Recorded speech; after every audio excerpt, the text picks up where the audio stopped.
All right, welcome in Week 13 here in the college football season. It is here. It's minus 24 hours before total chaos, hopefully. Who doesn't love chaos when you're trying to figure out the top 12 teams in the country? I do, and I know these three guys might very well root for a little bit of chaos. That probably means a boatload of underdogs could win outright this weekend. And if anybody is going to have them, well, it's these three guys as we welcome in Ross Benjamin back to the show, Bryan Leonard in the house, and TC, Teddy Covers, ready to roll, known as the A-Team on a Friday here, guys. We got 5 games we're going to go over. If you have a question about a game that you want to talk about, make sure you drop them in the chat room if you're joining us live here today on this Friday. But we want to kick it off with the SEC. What better place to go, Ross? Then with Texas A&M taking on Auburn. But don't look now. They got a pretty big game against another Texas school coming up next week. What do we think we're going to get with Auburn and Texas A&M this week? Well, when you look at this line, A&M is minus 2.5 against Auburn. You know, and if it smells fishy and looks fishy, it's fishy. Because the bottom line is this. This is an A&M team that's 8-2, nationally ranked, still alive for an SEC title, and still alive for a college football playoff berth. And they're going against an Auburn team that's 4-6. Yet they're only a 2.5-point favorite. Additionally, if you look at both teams' SEC records, Texas A&M 5-1, Auburn 1-5. You got to love Texas A&M, right? With all that being said, not so fast, my friends, because, again, I'm going to use a contrarian approach here. To me, I have no idea why this line, it makes no sense. And when that happens, I usually, like I say, go with the contrarian approach and go against what the obvious indicates. And, you know, Auburn has won 2 of their last 3 games. Their defense has been very good in that 3-game stretch, allowing 13.7 points per game and 223 yards per game. And after committing 14 turnovers in their first 4 games of the season, they've only committed 6 in the remaining 6 games, or last 6 games, I should say. So they've improved in that aspect. And, you know, I think I'm going to be on the minority here, but I'm used to being on an island, Joe. I'm going to take Auburn here, plus the 2.5 at home against Texas A&M. That is absolutely disgusting, Ross, and I love every damn minute of it as well there, as A&M certainly will have their maybe their eye looking ahead a little bit, but that's how teams get caught here at Auburn coming up this weekend. And Bryan Leonard, you are going to head out to the Big 12, and wow. This is an interesting one with Colorado traveling to Kansas. Does anybody want to play Kansas? I mean, my goodness here, Bryan, they've got more top 25 wins than Colorado does. That's for damn sure. So what gives in this one? Do they make it, a 3rd straight ranked team they take down, Kansas? Well, we take a look at the Buffaloes. They've really improved their work on the road this season. In the last 4 games away from home, they've won by margins of 14, 27, 27, and 19 points. So they're playing much better on the road than they did a year ago. And while the rushing game has underperformed, the passing game has been terrific. They got a 161.27 quarterback rating with a 27-7 touchdown to interception ratio. That's been pretty good all season long. That offense can really move the ball through the air. The Buffaloes have scored 28 points or more in 8 straight games, including 90 combined points the last 2 contests. This offense for Colorado is peaking. This is the 3rd straight Kansas game where they faced a ranked opponent. They're 2-3 on the season against ranked opponents. As you mentioned, they played a really tough schedule. They've lost to Illinois, UNLV, Arizona State. Well, they did beat Iowa State and BYU the last 2 weeks. So the teams they have beaten are teams that are fading, and the teams that they lost to, none of them are going to end up the season in the top 20. So I'm not a big believer in Kansas. I love the coach, but unfortunately, I seem to pick the Kansas games where they're not going to play well. And so I've struggled a little bit with Kansas games by backing them this year. There's been a lot of games where it's gone down to the wire. It could have been coin flips. So That could possibly be here, and that's what the line's telling you. Currently 2.5. Kansas has a very good running game. They average 5.36 yards per carry, but they struggle to stop the run, allowing 4.32 yards per carry. Opponents have 18 passing touchdowns this season against them. This is the best passing game they faced all year long. And from a scheduling standpoint, not only are the Jayhawks playing a ranked team for the third straight week, they face in-state rival Kansas State the previous week. So, previous game before that. So they've had a lot of tough games in a row here. And as you know, you can only get up so many times during the season. This line opened at 2, went to 2.5. Now, as I'm seeing the board today, most of them are going to 3. So if you do like the Colorado, get on that right now. If you like the Kansas, maybe you can catch a 3.5 by tomorrow or a 4. We'll see how that goes. But I like Colorado here. I like the way they're playing right now. And the schedule, just those 4 games in a row for KU is just brutal. I'll take Colorado in this one. So let me ask you here, Bryan, because it begs the question. If you like Colorado, and I know one of was it Bill Sandoval in the chat room there says I can only look at overs in their games. It would make sense that Colorado's going to win a game by scoring a lot of points there. But if Kansas is going to win this game, they're going to win it because they're running the ball and they're keeping Shador and company on the sideline. So correlate between Colorado and the over and Kansas and the under? Well, if they're running the ball, they're probably running the ball well, and that keeps them in the game. I don't know. Colorado could score so fast. That offense is so good from the passing standpoint. They don't run the football, so they're not taking time off there. So I don't know if that's a way that you can attack this Colorado team by just trying to take the air out of the ball. It could probably help, but I don't know if it's enough to get the victory here. So we'll have to see how it goes. I'm not so sure there's any correlation. Big shout out to Rachel, who just wanted us all to know that if this game, if there's going to be any rigged game this weekend, it's definitely going to be this Colorado game. And Rach, listen, feel free to DM me who's doing the rigging and what side I should be on. Just if you could let us know that the 4 of us here, we will pool the money. Just let us know where it's being rigged and who we need to be on. And I am absolutely all for that. Teddy Covers in the house, ready to roll here on this week 13 for college football. Don't forget, hit that like button, hit that thumbs up, and of course, hit the subscribe button if you haven't done so already here. Become part of the WagerTalk TV family.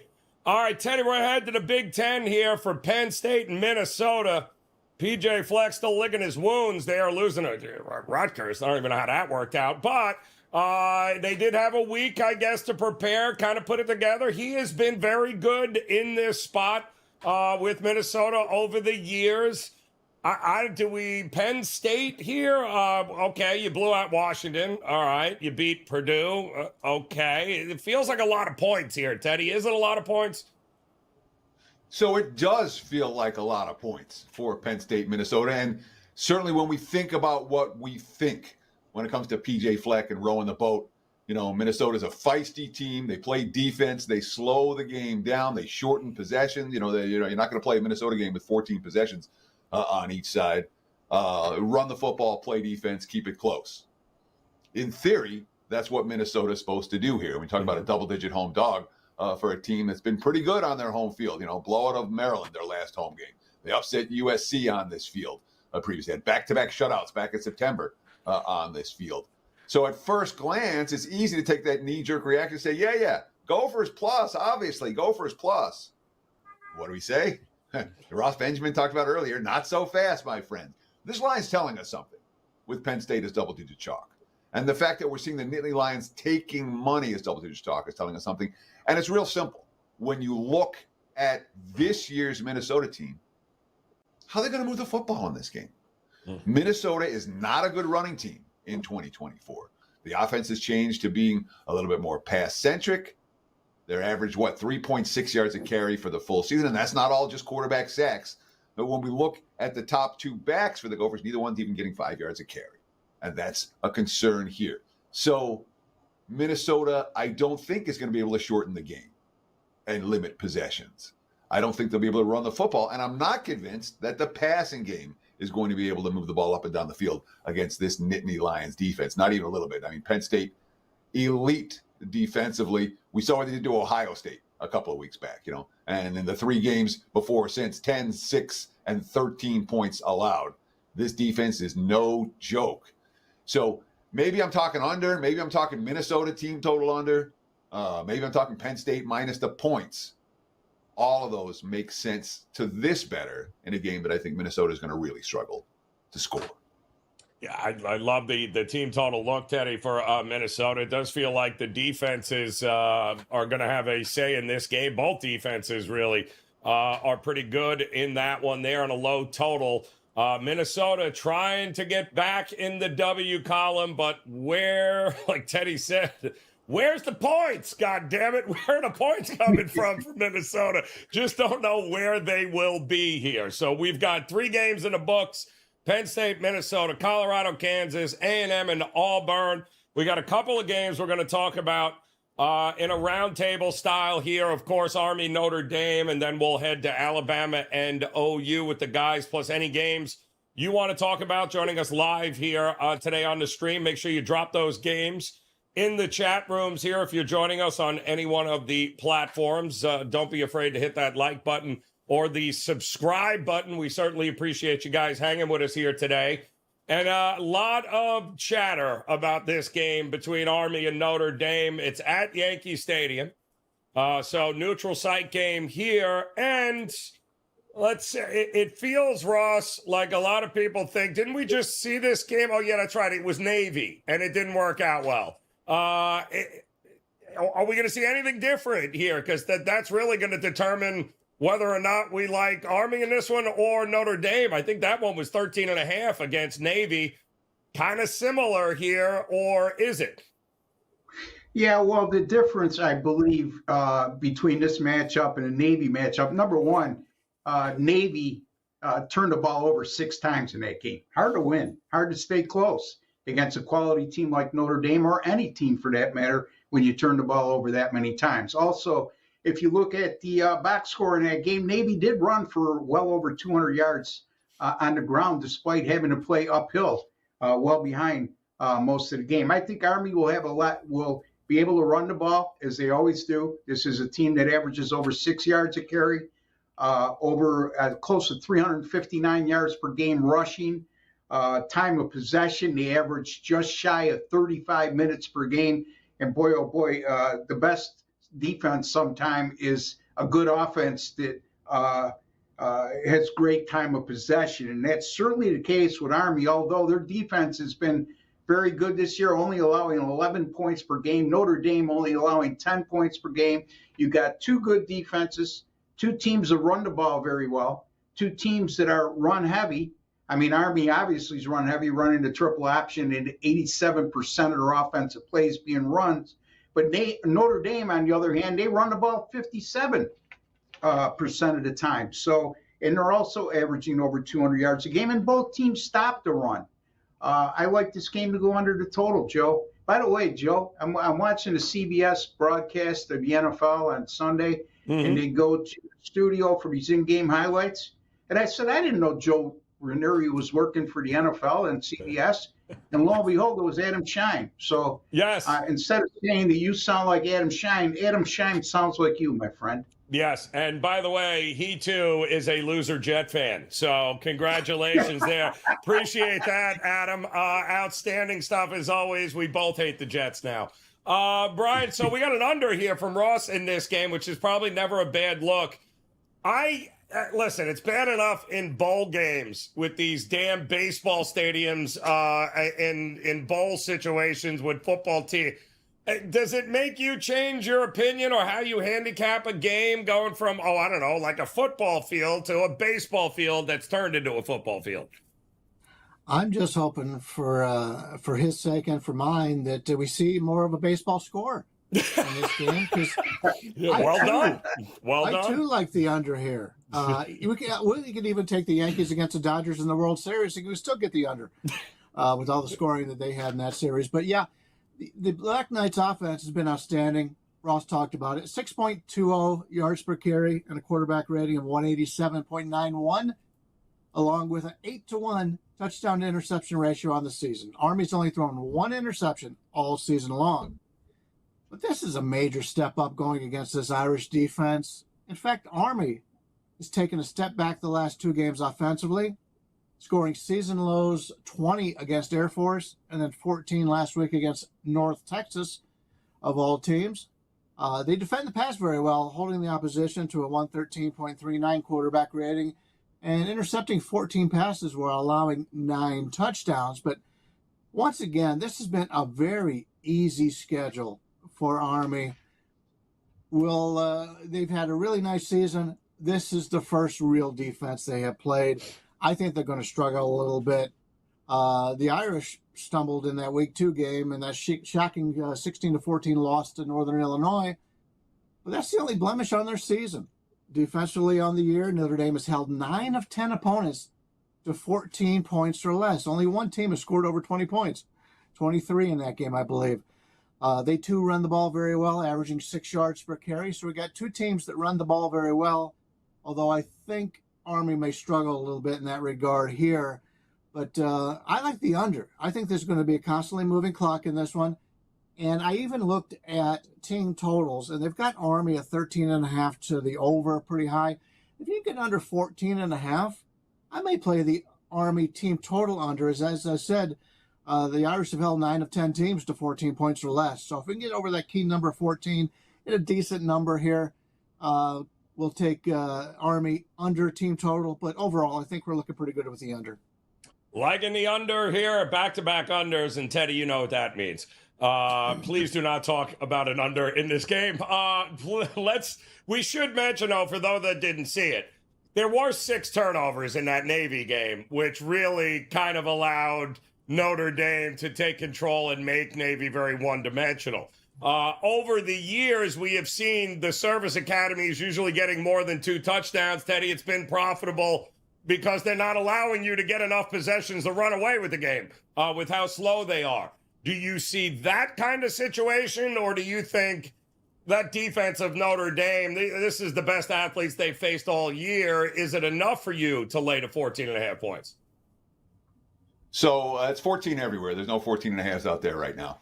At least I'm not seeing any on the WagerTalk free live odds screen.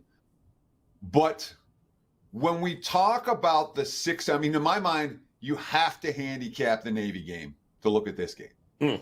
And, Navy had 6 turnovers. Well, why did Navy have 6 turnovers? Navy had 6 turnovers because Notre Dame was in the backfield on every play, because Navy was stepping up in class for the first time this year, and Notre Dame's defenders were able to mess up the option. It's real easy to play option football when no one's getting in the backfield. But when someone gets in the backfield on plays after plays, guess what's going to happen? That option offense isn't going to work as well, and all of a sudden the execution isn't there, and all of a sudden the ball's on the ground. And you don't want to put the ball on the ground against Notre Dame. I don't see any way that Army moves the football in this ball game. Not a little, not a lot, not at all. And we talked about a weak schedule. This isn't a weak schedule. This is as weak a schedule as you will ever find. I don't have any of these teams in the top half of college football. I don't have any of these teams in my top 80. That's everyone Army's played all year to go undefeated to this stage. So, yeah, I don't want the dog here. It's favorite or pass for this better. Favorite or pass here. The only thing that I'll throw out that scares the living crap out of me is Marcus Freeman, by the way. 3 years in South Bend. Yeah, he's lost as a 2-touchdown favorite or more 3 times in 3 years. Damn it, Marcus Freeman. Don't lose this game, please. Do not lose this game outright. Notre Dame minus 14 here against Army. That should be a fun one, guys. And I don't know how fun this next game is going to be, but it seems like there's some interest in it as Alabama is getting ready to take on Oklahoma here in a battle of SEC teams. And boy, oh boy, it can't seem to get it right at OU here. And what do you think, Ross? Does this have blowout written all over it? I mean, what are we here? 13 and a half, somewhere along those lines, maybe even more when it's all said and done. What are we doing with OU here? I don't know. I'm not doing anything with them. I said the Texas A&M and Auburn line was fishy. There's nothing fishy about this line. I think it's accurate, and I think it might be Alabama might even be a little bit undervalued just because of the Oklahoma brand. You're looking at an Oklahoma team that's they've gone 0-4 in their last 4 SEC games, losing by 19 points per game. Their offense has been anemic in those last 4 SEC games, averaging only 12.3 points per contest. Their turnover margin during those 4 games was -9. They committed 12 turnovers in all. So it's been a disaster and ugly for Oklahoma in their last 4 in the SEC. And you got to think that maybe they're having second thoughts. Maybe they should have stayed in the Big 12. In any event, Alabama playoff lives at stake here. I find it hard to believe that any team is going to make the college football playoff with 3 losses. Maybe possibly a 3-loss team from the SEC if they lose in the SEC title game, but that's still a long shot in my estimation. A lot of desperation and urgency here for Alabama. Close the season at Auburn and possibly an SEC title game in the works. I don't know. I haven't figured that out yet. But in any event, I just think there's more to play for Alabama. They've looked awfully good in their last 2 SEC games, beating 2 pretty good teams in Missouri and LSU and beating them soundly, 34-0 at home against Missouri. And then they go on the road at LSU and just absolutely annihilate them, 42-13, basically eliminating LSU out of the playoff talk. So I'm going to lay the points here. I'm not going to try to overthink this one. I'm going to take Alabama here, -13.5 on the road at Oklahoma. Listen, I spent a little time there, Bryan, Leonard, in Oklahoma, in Norman, and I cannot ever remember a game in which OU was a dog at home in Norman. It was unthinkable.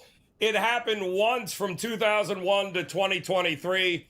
It has happened 3 times this year, including this game already. I mean, you want to talk about how the mighty have fallen here, Bryan. It's Norman. Like, the OU doesn't get points at home unless, of course, in 2024. And they're getting a ton here, though. But is there any way you can back OU? Yeah, according to my power ratings, I've got Alabama 16 on a neutral, which would make the Oklahoma a 2.5-point home advantage. I'm not so sure they have any home advantage at this point. If you are a fan of Oklahoma, you know the success you've had in the past. Are you really getting excited? If I'm getting excited, it's for the one chance to knock off a big team. Maybe that this is their Super Bowl. I know Teddy likes to take a look at things like that, where a team might come all out and this is their last chance, especially a team in Oklahoma right now that doesn't look like they're going to be bowling. So this could be their Super Bowl, but are they any good? They haven't been so far this season. You know, the Tides got 2 losses on the year. They lost at Vanderbilt and Tennessee, 2 pretty good defenses. When looking at the broad picture, we find Alabama outgaining the opposition by 2.08 yards per play, a very impressive number on the season. So even though they've had some losses on their card, you can take a team that outgains the opposition by over 2 yards a play every play. That's a team I'm looking to bet on. They also have a +13 turnover margin on the season, which shows their physical play. It's getting to be the end of the season for Oklahoma. No doubt they want to turn around their season here, but they're only 5-5 on the year, and they play Alabama here, and they play at LSU next week. Not looking good for Oklahoma's future here. My line says basically this is where it should be. I think it probably goes up to 14 or more on game day. If you do like Alabama, grab it before it gets to that number. I don't want Oklahoma here, but as we have seen, Alabama isn't quite as consistent as they've been in the past, but I still think this is Alabama's game to lose. Certainly feels like that, Teddy. I mean, what the hell's going on, Teddy? What a difference a year makes. Michigan's getting points at home. OU's getting points. They're dogs at home. What in the hell is going on? But do you give OU any shot at keeping this thing close? So you know me, Joe, I got to go look and find out. And I remember when I moved out to Vegas, 1998, John Blake was the head coach at Oklahoma. It was the 3rd year of his 3-year tenure, and the Sooners were bad. They were home dogs multiple times that year. So 1998, I believe, is the last time. The last time they were home dogs multiple times in a year. And 97 was just as bad, the John Blake era. If you have been around long enough, you'll remember. And if you don't, it went fairly quickly. And, of course, they hired Bob Stoops soon after Blake was fired. All that being said, there's correlation here between Oklahoma and under, all right? Because I don't see the Sooners scoring points. It hasn't been a good offense all season. That hasn't changed. They still have issues at offensive line. They still have issues at wide receiver. Those are not issues that have gone away. They're ongoing. Alabama's defense, as we've seen and as we expected from Kalen DeBoer's squad, they were going to get better as the season progresses. A big culture change when Nick Saban leaves. And you have a new guy bringing in new assistants and coming in with new schemes, et cetera, et cetera. We've seen Alabama get better. We haven't seen Oklahoma get better. If I'm playing, I'm laying. I don't trust the Sooners to hang. But if you do like the Oklahoma side, in my opinion, they ain't going to trade points with Alabama. Oklahoma correlates, at least somewhat, with the under. If you make one bet, you may want to tie two together. Have to be a hell of a defensive effort by OU to keep it within that number, and then the under is absolutely alive and well in that game. So there you got it here, guys. We got 5 games in the books. I see a couple of you guys have some questions about some of the other games on the slate, so we'll go ahead and tackle a few of these and get these guys' thoughts for you. What's another very interesting one here? And let me, Ross, since you talked about the SEC to begin with there with Texas A&M and Auburn, what do you think the chances of Florida at home keeping it close against Ole Miss here? Are you leaning one way or the other in that game? If you put the proverbial gun to my head right now, I'd lay the points with Ole Miss on the road. I just think they're too good on both sides of the ball for Florida. Florida coming off an upset win against LSU last week, but that was an LSU team that was totally deflated. They had lost their previous game to Alabama at home, 42-13, as I alluded to earlier. That pretty much eliminated them from the college football playoff race. And then LSU followed that up with a dud. I think that Ole Miss has learned their lesson on a couple of occasions this year, most notably that loss to Kentucky at home. And right now they can't afford another loss. They have no room for error. And I like Ole Miss here, lay the points at the Swamp, which, again, Joe, you talked about Oklahoma. What's going on in college football? Florida has been a home underdog several times over the last couple of years. Yeah, it's really brutal. But they're going to keep Billy Napier, mostly because they have no choice. Yeah, absolutely. Joey Freshwater, Lane Kiffin, is absolutely going to look for style points in this game if he can get them for sure. All right, we got a late night degenerate special, I think, coming up here. Also, Bryan, Leonard, let me ask you, USC, UCLA.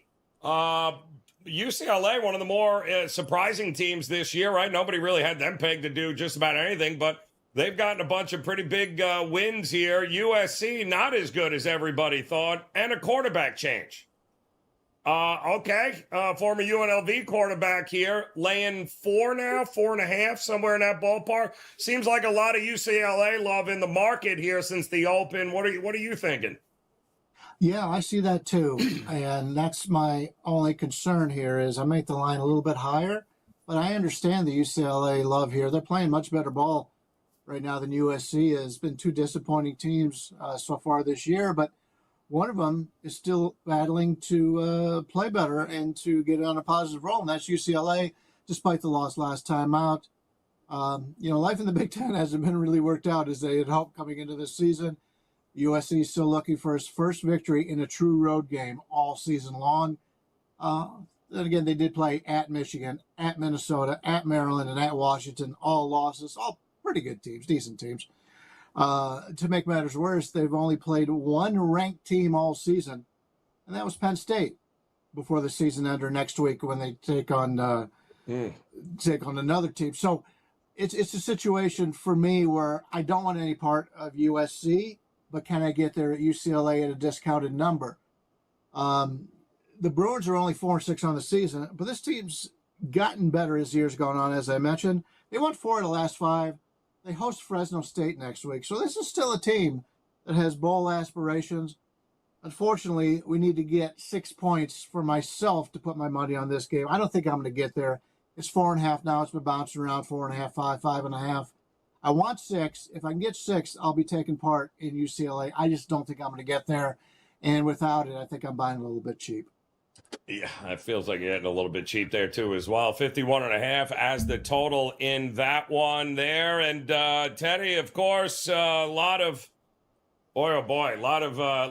split down the middle. Indiana gonna win it all. Indiana's gonna get blown out. Indiana this, Indiana that. So I still think the under's in play, but what are you, if you were looking at this game here, it feels like if you think Ohio State's going to win, they're going to win by margin. And if you think Indiana's going to keep this close, they should have a shot at winning this thing, shouldn't they? Indiana's not keeping this close. Indiana's not winning this game. Indiana's not hanging around at the horseshoe. Sorry. The lights get real bright for a team like the Hoosiers that aren't used to being here when you talk about being undefeated in November. They've already had the most successful season in the history of the program. But again, this is Indiana, all right? They didn't come into the season with a power rating that was sky high, all right? Yet they've been favored in every game. I understand their power rating's gone up and up and up, but this is a team that was favored 3 times in 12 games last year, favored twice in 2022. In November, we start looking at the cumulative schedule, and boy, it matters. It matters a lot. We talked about it earlier, how, a team like Army hasn't faced a whole lot of competition this year. Florida International, Western Illinois, Charlotte, UCLA, Maryland, Northwestern, Nebraska, Washington, Michigan State, Michigan. What's the best team they play? Michigan?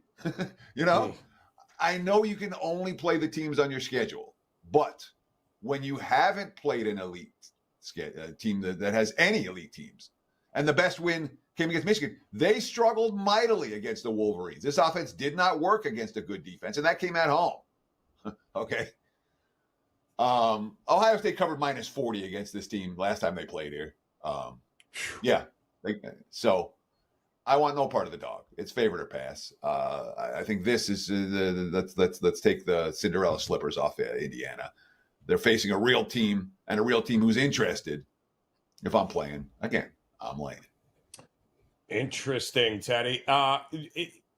The defense of Ohio State, by far the best Indiana will have faced. Do you think Indiana, much like we talked about Army and a few of the other games, tough to find the points in this one in Columbus against that defense and Coach Knowles? No.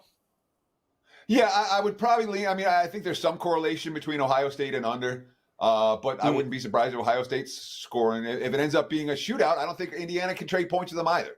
And it's worth noting, I left this out. Ralph Michaels' database. We always love when Ralph gives us database stuff. This one really stands out. Undefeated away dogs. All right, there's 3 parameters. You have to be undefeated with 7 or more wins. You have to be an away dog of +3 or higher, and you have to face a team with at least 1 loss. So you're not facing another undefeated. It's 3 parameters that make sense. All right, those teams like Indiana, 5-29 straight up, 10-24 ATS. Yes, that's 29% ATS for teams like the Hoosiers. Not a bet-on situation. Yeah, not a bet-on situation at all. But plenty of games this week here, Ross Benjamin. No doubt you are locked and loaded already here, my friend, over at your page at WagerTalk.com. Tell the fine folks what they can grab over there. I'm going to have a 5% best bet. I'm going to have 4 other plays in college football. And folks, why should you buy any college football from me? Because I've gone 123-84, Joe, 59%, net profit of $9,300 since December 2nd of 2022. And if my math is correct, that's over close to a 2-year period of time. That hasn't waned at all this year. 39-26. 60%, ranked number 2 at WagerTalk. And again, that previous long streak that I just talked about, that's ranked #1 at Wager Talk over the last 2 years, and I'm pretty proud of that because there's a hell of a lot of good handicappers, great handicappers over at Wager Talk. So again, folks, take advantage of that. College football, I'm going to make a killing tomorrow. Went 2-1 last week, 5% top play on Georgia, another 5% top play this week, and I'm looking to sweep the board, Joe. Listen, well, you've been sweeping it all year, so there's no reason to stop now here, Ross, by any stretch of the imagination. Go get his page over at WagerTalk.com. Partner up with Ross today. Bryan, Leonard, same situation here, not just college hoops, though, of course, NHL, basketball in full effect here. What do you got locked and loaded for the clients? Yeah, I've got a 4% going today in college football, one of the games on the Friday card. 5% going on Saturday. That's only our 4th college football 5% of the season. I've got a basketball, NBA, and college also up for clients for today. Still filling out the card for the rest of the weekend, but I did want to touch on the Indiana-Ohio State game a little bit. Indiana has played Ohio State pretty well in certain areas in the past. They've been one of those teams that when they've been outmanned, for the most part, they've given Ohio State some troubles. I am a little bit concerned with Michigan on deck, knowing that that's the season for Ohio State, and they've lost the last 2 times they played Michigan. What happens to Ohio State if they struggle against Indiana here and then they lose to Michigan in the last game? I mean, could they be possibly playing for the coach's job? I know coming out of Ohio, you can beat anybody you want, but if you don't beat Michigan, it doesn't mean anything. So I do have some concerns there. We'll see a little bit about this Ohio State team these next 2 weeks to see if they are a legitimate contender for the national title. Whew, we went from battling for the #1 seed in the country to now Ryan Day's losing his job all in 24 hours. This is going to be one hell of a game tomorrow, that's for sure. And we should know, by the way, I believe, Teddy, are you saying, is this line down to 10 now? Are you seeing that as well? So there were some concerns about Ohio State and the offensive line. The starting center got hurt. Right. I'm seeing 10.5 and 11 across the board. And normally we worry a lot about offensive line injuries. When we look at Ohio State's depth on the offensive line, it's an injury we don't love, but it's not I think they'll be fine. Yeah, I can confirm. Prevailing number. The kid that's backing him up was the starting center last year. So I think all will be well in on the offensive line there against that Indiana front. Teddy, when it comes to WagerTalk.com on your page, you're lock loaded in this Week 13 as well as Week 12 in the NFL? Yeah, we're running really good right now on a 70% all sports run heading into the weekend. Went 3-0 in the NFL last week, 68% NFL over the last 8 weeks. 100% perfect with college football big ticket reports since last November.